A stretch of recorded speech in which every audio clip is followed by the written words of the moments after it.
Here's a little thing. I hope that Doug Burgum advances in the Republican primary because I think that would be good for all of us.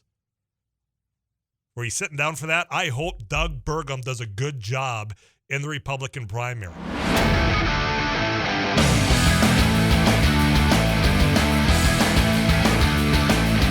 You're going to really have to listen to what I'm saying today instead of just jumping to your own conclusions of the intent.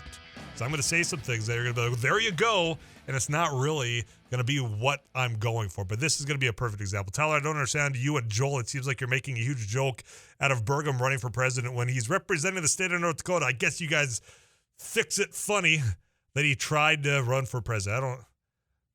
Here's a little thing. I hope that Doug Burgum advances in the Republican primary because I think that would be good for all of us. Were you sitting down for that? I hope Doug Burgum does a good job in the Republican primary. Because here's the question that he is banking on as you Republican base voters. Are you ready for boring?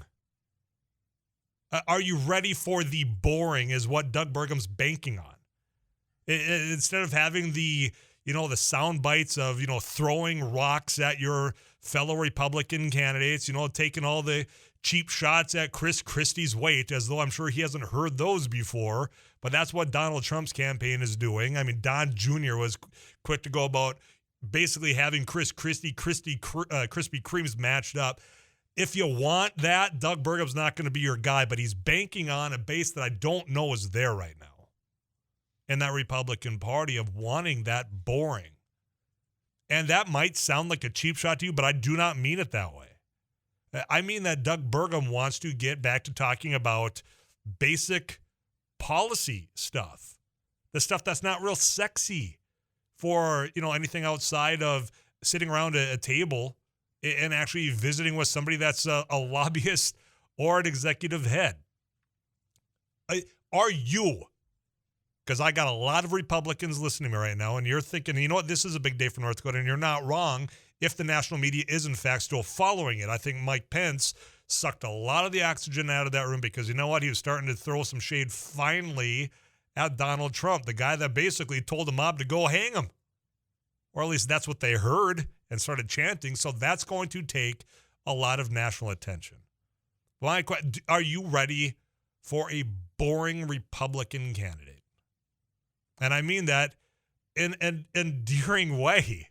Not as though like, oh, God, I was so bored listening to it. It's the fact that, hey, we're getting back to the meat and potatoes that I think people keep telling themselves they want to get back to that, but it doesn't have that appeal to really gather attention. News is still talking about Chris Christie from last night over Doug Burgum today because he sat in a room and he was throwing a lot at the Trump family. Basically called Ivanka and Jared Kushner grifters because they got billions of dollars from Saudi Arabia. Nobody cares about that. So he's banking on a group that wants that boring politician.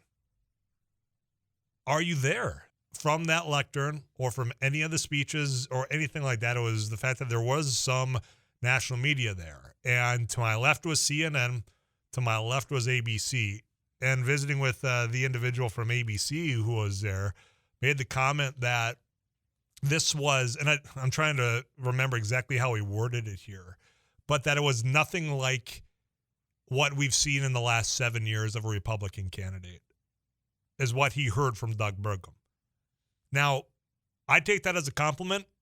Is that going to be a thing that lifts Burgum's profile in this environment? That's the question that there's going to be tens of millions of dollars probably from Doug Burgum's bank account riding on. Because that's what I was alluding to before we stepped away, is that he's banking on the fact that you want to get back to boring politics. Boring being the stuff that actually gets things done, right? Whether you agree with the way of which you would go about it or not, that's, of course, where things get fleshed out in the process. But it's not about just the bombastic personalities, about who can be the biggest professional wrestling, star on that stage. It's just waiting to use those same one-liners that you can say with that individual. And then you can buy some merch that says it as well. Maybe you can throw it on your truck, bumper sticker, whatever it might be. And as much as I think some people try to convince themselves that, yep, I'm ready for that candidate, I don't believe it.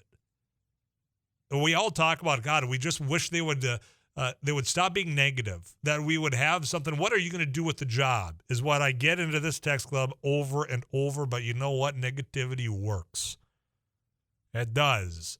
It's like watching that wreck. You drive by and you don't want to look at it, but boy, you still rubberneck and you turn around to see what happened. There's something about that draws us to it. I don't know why, but that just seems to be the reality as we gotten to be more and more that way. But to have, as somebody who does this on a national scale that sees the way that some of these other rallies have gone, primarily in the Republican Party, saying we haven't seen anything like this in 7 years from a Republican candidate. Because he got up there, he talked about, some themes, and I'm going to dive into one in particular because there is one thing that he kept coming back to, and it's how we started the show, about small towns. And I think that there is some nostalgia of what a small town. You hear me talk about growing up in a small town, right? The fun that we had. And, I think that this event did a good job of explaining some of that. And I think there is a base within the Republican Party that wants to go back to that, right? To have Barney Fife type approach here. Because some people in that base in particular, not isolated to, but I think more so in the Republican base, saying that way of life is eroding. We don't have it anymore. People from the big city folk don't understand how we live here. I find myself at times echoing that when it comes to the Democratic Party, the National Democratic Party. I mean, after 2016, and he had to reflect saying, what in the hell just happened here? It's like, well, you guys and gals in the Democratic National Committee keep talking about small towns, rural America, but you don't really come and talk with us. So I got that sense. That's the angle that was really hammered over and over and over again from Doug Burgum, from Catherine Burgum, from everybody that got up on that stage, the three individuals before to introduce him, which we can all have fun about whether or not did you really need 3 or 4 individuals. Why did Tammy Miller, the lieutenant governor, draw the short stick and just get up there to give the Pledge of Allegiance? But that theme resonates with people in North Dakota because we live it, right? Maybe in Iowa, which is pretty important. Does that sell to a bigger audience if they hear it? Which question is, are they going to be able to hear it? Is he going to get on a debate stage? Is he going to even qualify for that?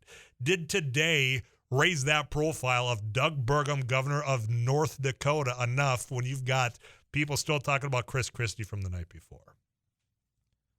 35270, lots of your thoughts. Tyler, Governor Burgum is a long shot. If he gets past Iowa, New Hampshire, and South Carolina, I'll be pleasantly surprised. I could see potentially getting a cabinet appointment if a Republican wins the White House. Yeah, people have thrown that around as well. What's he really campaigning for? I do think Doug Burgum views himself as a president. I mean, I do. He thinks that he's going to wake up and be president. I don't think he's campaigning to be the egg secretary, for example. Now, if that's offered to him, if he's not, the nominee and wins, I'm not saying he would turn it down because, we set term limits in North Dakota, which I did note of the variety of things, taking credit for things that weren't exactly done because of you as governor. Proclaiming that we got term limits done isn't exactly a Doug Burgum accomplishment, is it? You, the committee that went and got the signatures, which some, including Drew Wrigley, say were like fraudulently collected. You can't take credit for that. You can try, but we'll point it out among the other things that I don't think were accurate